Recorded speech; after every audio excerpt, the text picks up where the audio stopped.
দীঘার জগন্নাথ মন্দির হতেই শুরু হয়েছে দিনে ডাকাতি। 1200 টাকার ঘর হয়ে যাচ্ছে 4500 টাকা। হ্যাঁ, দীঘার বুকে মন্দির উদ্বোধন হতেই কয়েক গুণ বেড়ে গিয়েছে ভাড়া। আর তাই এবার কড়া অ্যাকশন নিয়ে নিলেন মুখ্যমন্ত্রী মমতা বন্দ্যোপাধ্যায়। মমতার হুঁশিয়ারির পর দীঘার হোটেল নিয়ে অ্যাকশন শুরু।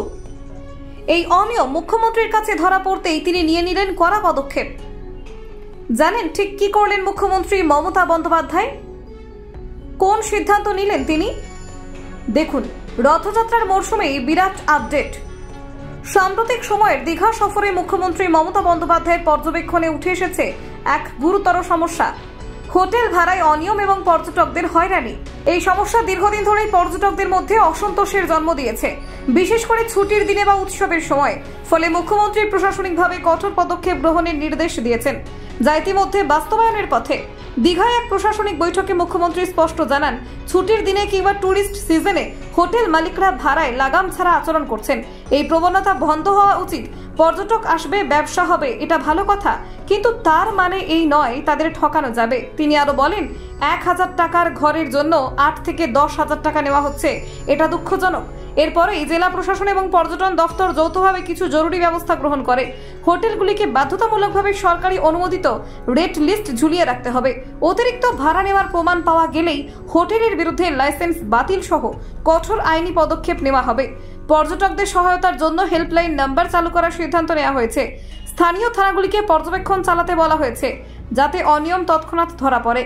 অনেক হোটেল মালিক মুখ্যমন্ত্রীর এই পদক্ষেপকে স্বাগত জানিয়েছেন। তাদের মতে, যদি একাধিক হোটেল অনৈতিকভাবে ভাড়া বাড়ায় তবে গোটা পর্যটন শিল্পের ভাবমূর্তি নষ্ট হয়। তবে কিছু হোটেল ব্যবসায়ী মনে করছেন, চাহিদা বাড়লে কিছুটা ভাড়া বৃদ্ধি যৌক্তিক। তারা মুখ্যমন্ত্রীর কাছে একটি স্থায়ী মূল্যবিধি তৈরির আবেদন করেছেন, যাতে ব্যবসা এবং পর্যটন উভয় পক্ষের স্বার্থ বজায় থাকে। দীঘায় বেড়াতে যাওয়া একাধিক পর্যটক জানিয়েছেন, তারা আগেও ভোগান্তির শিকার হয়েছেন। কেউ আগে থেকে রুম বুক করেও সময় মতো পাননি, কেউ আবার পেমেন্ট করে অতিরিক্ত অর্থ দিতে বাধ্য হয়েছেন। মমতা বন্দ্যোপাধ্যায়ের এই পদক্ষেপ তাদের মধ্যে আশার আলো দেখাচ্ছে। দীঘা শুধু পশ্চিমবঙ্গ নয়, গোটা পূর্ব ভারতের অন্যতম জনপ্রিয় সমুদ্র তট। প্রতি বছর হাজার হাজার মানুষ এখানে ছুটি কাটাতে আসেন। তাই পর্যটকদের প্রতি সম্মান এবং বিশ্বস্ততা বজায় রাখা অত্যন্ত গুরুত্বপূর্ণ।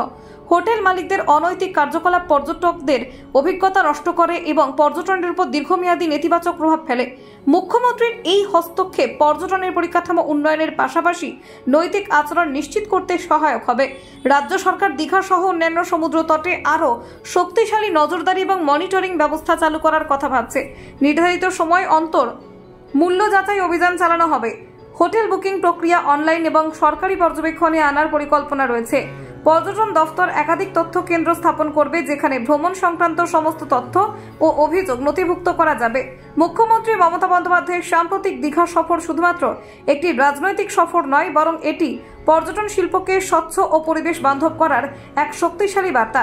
তার হস্তক্ষেপ এবং প্রশাসনিক নির্দেশনা একদিকে যেমন পর্যটকদের আশ্বস্ত করেছে, তেমনি হোটেল ব্যবসায় নৈতিকতা বজায় রাখার অনুপ্রেরণাও দিয়েছে। Bureau report, news prime Times.